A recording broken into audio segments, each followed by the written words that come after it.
Hello guys, magandang araw sa ating lahat. Alam nyo guys, meron akong nakitang post. Ang nakalagay ito na picture ay yung kanyang picture ng passport. Ah, Tapos nagpapasalamat siya kay Nova Lucia. Kaya pala hindi daw siya makaalis-alis. Dahil makikita daw pala niya si Nova Lucia. At siya nagpapasalamat dahil kumikita siya ng maayos. Na kasama pa niya yung kanyang pamilya. Kung natuloy siya mag-abroad, hindi naman ganun kagandahan din yung kanyang trabaho. Placement pa lang, magkano nang kailangan niya. Mangungutang din siya, tapos ilang taon din niyang babayaran yung magagastos niya. Samantalang dito, yung pera niya, pera pa rin niya, hindi naman nababawasan. Bagkus, nadadagdagan. Kaya todo pasalamat siya. Yung isa naman, baon sa utang. Kasi nga nag-college na yung mga anak, yung kasalukuyang kinikita nila, hindi sapat. Nung pa nga lang mga high school yung mga anak, may utang na sila, tapos biglang nag-college pa, lalo silang nabaon sa utang. Oh, sa kung paanong dahilan, hindi nag-stay dun sa probinsya nila yung kanyang anak na mag-college, kundi nagpunta sa syudad. Di lalo nang lumaki ang gastos. Oh, pero nagpapasalamat siya kay Nova Lucia dahil nakakabayad sila ng tuition, nakakapagbayad ng dorm, at hindi nagugutom yung kanyang mga anak. Oh, nakakapundar pa. Yung isa naman, dahil nanay ng tahanan, inunan na niya yung kanyang mga anak na alagaan. Yun nga lang, dahil hindi niya inunan yung kanyang karir, bagkus nag-focus siya doon sa kanyang mga anak, yung kanyang mga SSS, PhilHealth, Pag-ibig, hindi na niya nahulugan ng kung ilang taon. Dahil nag-join kay Nova Lucia, hindi lang basta nakabayad sila sa mga utang, nagkaroon pa siya ng mga benefits. Nakahulog siya ngayon. At nakalipat pa sila ng bahay. Oh. Pero pa nga isa, nakapagpatayo ng bahay talaga. Oh. Yung isa, nakapundar ng sasakyan. Todo pa salamat kay Nova Lucia. Oh. Ganun din kami. Pero kaming pakinabang na maayos. May trabaho kaming karagdagan na marangal kay Nova Lucia. Tapos, ito naman, ito namang isang kung ano-ano ang comment. Anonymous. Kung ano-ano pinagpapakalat na balita. Yung wedding, pag nakita ka nagpapa-wedding, huhulihin ka, 'di ba? Anong tawag doon? Bibinggo, huhulihin ka, 'di ba? Illegal. Bakit yung loto hindi hinuhuli? Kasi may papel. Kasi registered. Si Nova Lucia, kompleto ang permits and licenses. Ang office na sa Makati, walking distance lang sa SEC. Oh, legal na nag-ooperate as online shopping mall. Katulad ng Shopee at Lazada. Marami siyang mga products. Pwede kang bumili. I-deliver sa iyo. Yung isang kasamahan namin, tiga Mindoro. Dun sa isang item na 1,480 ang price, pinalad siya makabili. Yung coffee maker. Sabi niya, tagal ko ng pangarap nito. Di niya akalain, pagkalaki-laki pala nung unit. 1,480 lang. Ako naman, ang gusto kong makuha sana yung vacuum. Halos 5,000 ang price. 1,800 lang kay Nova Lucia.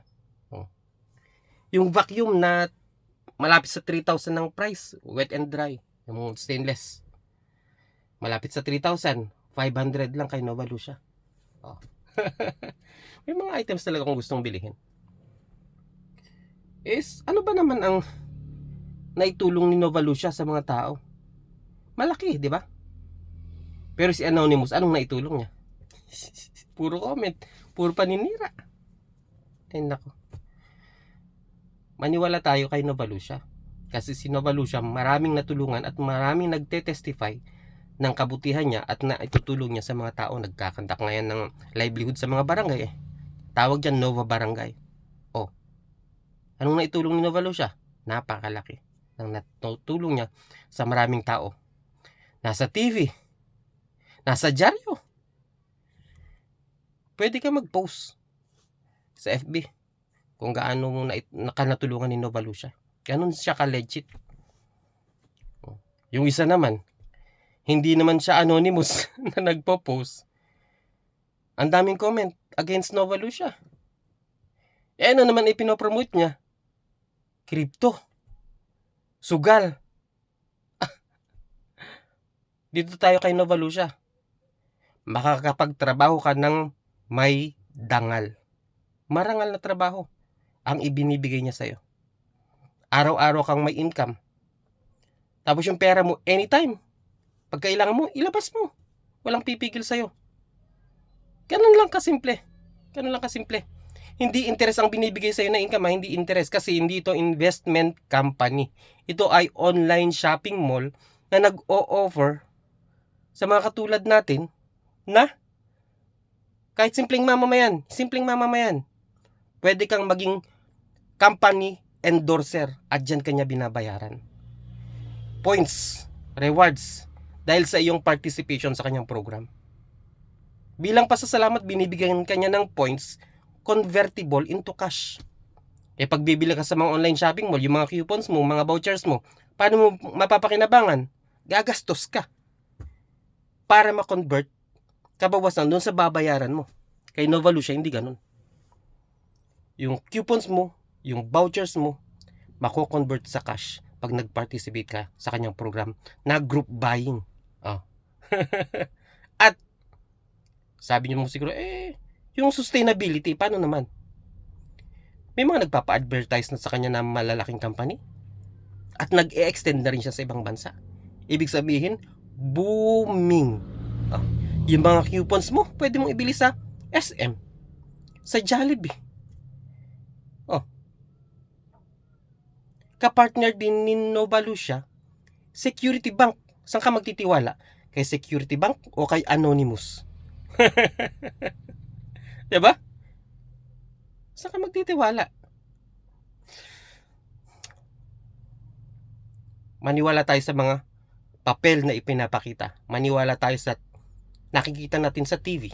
Si Rufa Gutierrez, product ambassador ni Nova Lucia.